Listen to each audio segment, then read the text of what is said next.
She struck me, right there, in front of everyone. Her palm hadn't even landed before her words did. You're not even their real father. You just adopted them. Everything stopped. Forks hung in the air. Conversations died mid-sentence. My youngest son paused, his eyes searching mine with innocent confusion. I touched the side of my face slowly, carefully, then smiled. Since you decided to go there. That was the moment something died. Not a person, but the illusion. The mask, the comfort, the lies. It was a sunny family barbecue, kids laughing, racing through the grass, the scent of grilled meat rising like everything was fine. Like she was fine. Her name is Rhea. My sister-in-law. Dramatic, over the top, always barging into conversations and rooms as though the world revolved around her. She called it passion. I called it unchecked arrogance. And for years I kept quiet. For the sake of my wife. For our sons. For peace. I met Elena 10 years ago. She was a widow then, with 2 little boys barely out of toddlerhood. I didn't just marry her. I chose them. I stood in for every scraped knee, every fevered night, every math test meltdown. I was the one running beside their bikes when the training wheels came off. I stood by their father's grave, holding their hands when the air felt too cold and heavy for them to bear it alone. But Rhea, she never saw that. She never cared. To her, I was Plan B. And she said it often, smirking like it was a harmless joke. Elena always brushed it off. She's just being Rhea. Ignore her. I didn't. But I waited. The slap echoed, but the silence afterwards spoke louder. 2 glasses of wine were all it took for her mask to drop. Her true thoughts spilled out, maybe unintentionally, maybe not. And she said it in front of my children. That was her fatal misstep. I didn't react that night. Not with anger, anyway. I smiled through it. Calm. Collected. And I began planning. Revenge isn't about rage. It's about accuracy. Control. And I had years of ammunition. She'd handed it to me on a silver platter, wrapped in arrogance. Rhea worked at a private school. Assistant dean. She wore the title like it was royalty.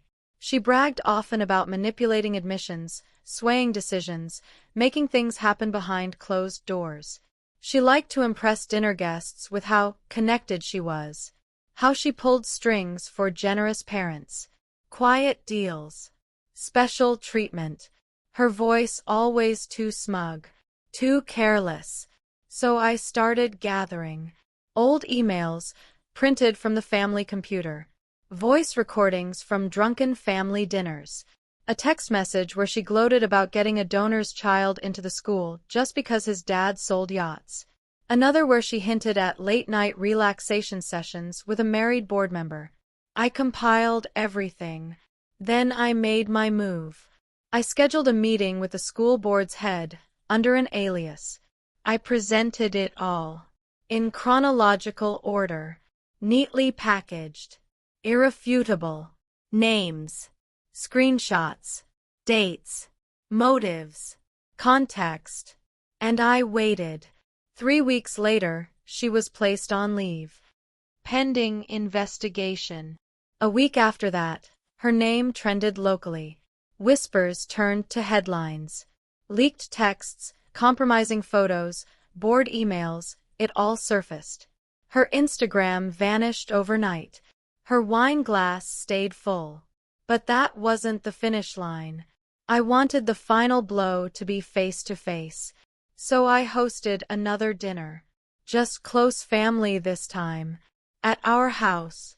Rhea showed up late. No makeup. Wearing sunglasses indoors.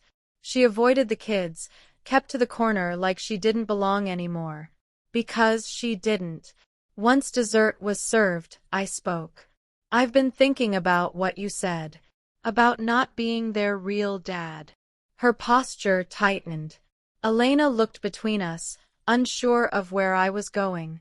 I never set out to replace their father, I said, voice steady. I stepped in where someone had to.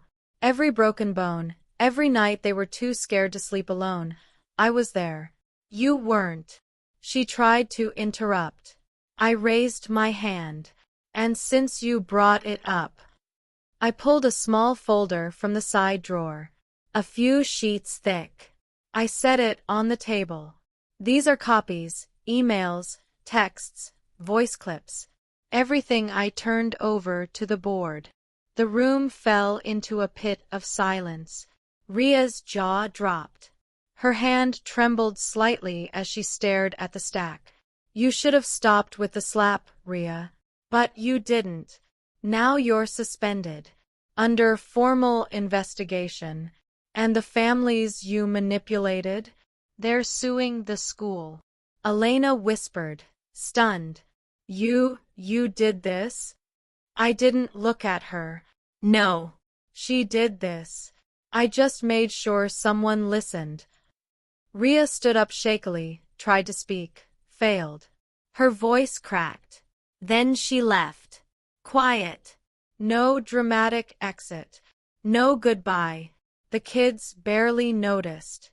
Just that Aunt Ria didn't come around anymore. Elena noticed. She apologized again and again. I didn't know she hated you that much, she said. But hate isn't always loud. It's hidden in side comments that go unchallenged, in jokes that no one corrects. She slapped me thinking I'd stay silent, because I always had, because I was the calm one. But silence isn't weakness. It's restraint. Now, her parents call me almost daily. She's depressed. It's gone too far. Too far. No. It went exactly as far as it needed to. Because the day she tried to destroy me in front of my boys, with 5 fingers and a lie, was the day she ensured her own downfall. Me. I tucked the boys in that night like always, kissed their foreheads, checked the windows, switched off the lights. They still call me Dad. Because I am. Biology is DNA.